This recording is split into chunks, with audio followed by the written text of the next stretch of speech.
প্রিয় রান্নাঘরের প্রিয় বন্ধুরা, প্রথমেই সাদর আমন্ত্রণ আমার চ্যানেলে। তো অসংখ্য ধন্যবাদ আপনাদের সবাইকে। আজকে আমি নতুন আরেকটা রেসিপি নিয়ে এসেছি আপনাদের জন্য। তো দেখুন, একটা তাওয়ার মধ্যে আমি কিন্তু এখানে শুকনো লঙ্কা দিয়ে দিচ্ছি, দিলাম দারচিনি, এলাচ, এগুলো একটুখানি হালকা ভেজে নেব। ভাজা হতে হতে পরপর আমি কি দিচ্ছি আরও দেখতে থাকুন বন্ধুরা, সাথে থাকুন। আমার চ্যানেলটিতে আপনি যদি নতুন হয়ে থাকেন, সাবস্ক্রাইব করে পাশে থাকুন, বেল আইকনটা প্রেস করে রাখুন। যদি আমার ভিডিওর কোনো অংশ ভালো লেগে থাকে তো সাবস্ক্রাইব করে বেল আইকনটা প্রেস করে পাশে থাকুন পরবর্তী ভিডিওর জন্য। তো এবার একটু হালকা ভাজা হয়ে গেছে, এখানে আমি দিয়ে দিলাম জিরে, এবার দিচ্ছি মৌরি। এটা দিয়ে একটু হালকা ভাজা করতে থাকবো। এরপরে দেখুন আমি দিচ্ছি এখানে ধনে। তো ধনেটা একটু ভাজা ছিল আমার কাছে, আমি ভেজে রেখেছিলাম গোটা ধনে। এবারে দিলাম দেখুন সর্ষে।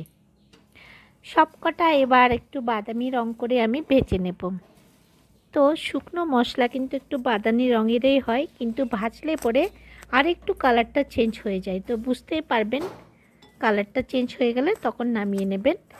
আর একটু বাটিতে নিয়ে আমি এখানে দেখুন ঠান্ডা হতে দিয়েছি মশলাগুলোকে। ঠান্ডা হওয়ার পরে আমি এগুলোকে গুঁড়ো করে নেব। দেখতে পাচ্ছেন আমি গুঁড়ো করে একদম রেডি হয়ে গেছে, একদম পাউডার হয়ে গেছে সবকটা মশলা। পাশে সাইড করে রাখলাম মশলাটা। এবারে দেখুন আমি এখানে চিকেন নিয়েছি ছোট টুকরো করে, এইটাকে আমি ধুয়ে জল ঝরিয়ে নিয়েছি। ভালোভাবে কিন্তু জলটা ঝরিয়ে নিতে হবে। এবারে দেখুন আমি একটু সামান্য নুন দিয়ে দিচ্ছি এখানে, আর দেব সুন্দর রঙের জন্য হলুদ। এবারে আমি দিচ্ছি আদা বাটা 2 টেবিল চামচের মতো, আর 2 টেবিল চামচের মতো দিলাম আমি রসুন বাটা। চাইলে আপনারা আর একটু বেশি দিতে পারেন, তাতে কোনো অসুবিধা হবে না। তো সবকটা দিয়ে আমি এখানে এগুলোকে বেশ ভালোভাবে মাখিয়ে মিনিট 10 রেখে দিয়েছি। তো অন্যান্য কাজ করছি বলে তাই দিয়ে দিচ্ছি, নাহলে সঙ্গে সঙ্গে দিতে পারবেন। এবার দেখুন একটা কড়াইতে আমি সর্ষের তেল নিয়ে নিয়েছি, সামান্য একটু দিয়েছি, না দিলেও চলবে। যদি ফ্রাই প্যান হয়, ননস্টিক করা হয়, তাহলে আপনাকে তেলটা দিতে হবে না। আর যদি এমনি করা হয় তাহলে একটু তেল দিয়েছি না লাগার জন্য। এবার চিকেনটাকে দেখুন আমি দিয়ে দিয়েছি। এইটাকে নেড়ে চেড়ে যতক্ষণ না জল শুকিয়ে যাচ্ছে, আমি নেড়ে চেড়ে কিন্তু জলটা শুকিয়ে নেব। এখানে চিকেন আপনি যেভাবেই রাখুন না কেন, কড়াইতে দেওয়ার পরে কিন্তু এর থেকে কিন্তু জল বেরোবেই। তো এটা আমি অনেক দিনের জন্য তৈরি করছি, এই রান্নাটা অনেক দিন রাখা যাবে, তাই জন্য আমি জলটাকে বেশ ভালোভাবে শুকিয়ে নিচ্ছি। তো বন্ধুরা, আমার এই রেসিপিটি কিন্তু অনেক দিন ধরে রেখে আপনি খেতে পারবেন, তো এটা একদম নষ্ট হবে না। এবারে যখন জলটা একদম শুকিয়ে গেছে, তখন আমি কি করলাম, পরিমাণ মতো তেল দিয়ে দিলাম। তো এই তেলটা কি তেল দিলাম, এটা আমি সাদা তেলেই ব্যবহার করেছি।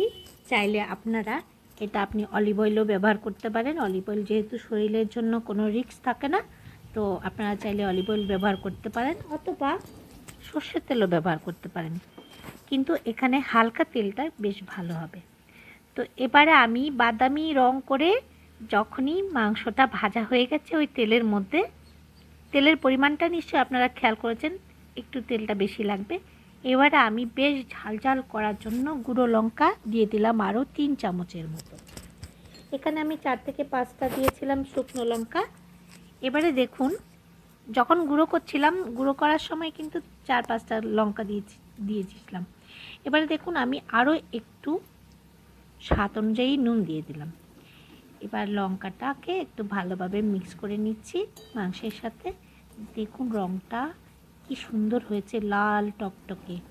তো আমি এই রেসিপিটার নাম বলবো না, একদম লাস্টে বলবো, বা কোনো এক সময় বলে নেব। তো দেখুন এটা কিন্তু অনেকটা সময় লাগবে, অল্প অল্প আঁচের মধ্যে করতে হবে। এবার আমি সেই গুঁড়ো করা মশলাটা কিন্তু দিয়ে দিলাম এখানে। গুঁড়ো করা মশলাটা দিয়ে কিন্তু অনেকক্ষণ আরও ফুটাবো। এটা কিন্তু অল্প আঁচে করতে হবে, একটু সময় লাগবে, অন্তত ঘন্টাখানেক সময় লাগবে এটা রান্না হতে। তো কিন্তু ঘন্টাখানেক সময় হলে কি হবে, এটা খেতে কিন্তু আপনি অনেক দিন ধরে রেখে রেখে খেতে পারবেন। এবার হয়ে গেছে। এরপরে আমি কি দিলাম, লেবু রস। আমি হাফ বাটি মতো লেবু রস ছেঁকে নিয়েছি। এটা দিয়ে ভালোভাবে নেড়ে আমি আরও কিছুক্ষণ ফুটিয়ে নেব। তো দেখতে যতটা সহজ লাগে, করতে কিন্তু অনেকটা কঠিন। তো এটা অল্প আছে দেখে দেখে দেখে দেখে অনেকক্ষণ ধরে করতে হয়েছে। এবার একটি আমি কাচের বাটিতে নিয়ে নিচ্ছি। এইটাকে কাচের বাটিতে আমি 2 দিন রেখে দেব। এরপর একটা কাচের জারে আমি ভরে রেখে দেব। দেখতে পেয়েছেন ঠান্ডা হয়ে গেছে এটা। এবার আমি কাচের জারে ভরে নিচ্ছি। জারে ভরে নেব। জারটা সাধারণত দেখা হয়নি, কোনো কারণে হয়তো মিস্টেক হয়ে গেছে ভিডিওটা, তো ভরে রেখে দেব। এবার এটাকে আমি কি করব, গরম ভাতের সাথে পরিবেশন করব। গরম ভাতে কিন্তু এটা সামান্য একটু নিলে কিন্তু আপনার পুরো ভাতটা খাওয়া হয়ে যাবে। তো ভাবতে পারছেন, যখন আপনার খুব ঝাল নুন এভাবে খেতে ইচ্ছে করবে, তেল দিয়ে আচারের মতো করে আপনি কিন্তু এটাকে খেতে পারবেন। তো এই রেসিপিটা কিন্তু আমি অনেক দিন রেখে দেব। এই জন্যে আমি কাচের জারে ভরে রেখেছি একদম ঠান্ডা হওয়ার পরে। দেখুন এত সুস্বাদু হয়েছে, করে না দেখলে কিন্তু বুঝতে পারবেন না। তো বন্ধুরা, আমার রেসিপিটি কেমন লেগেছে কিন্তু অবশ্যই জানাবেন। লাইক না দিয়ে থাকলে লাইক করে দিন প্লিজ, আর ভালো লাগলে শেয়ার করুন। অনেক অনেক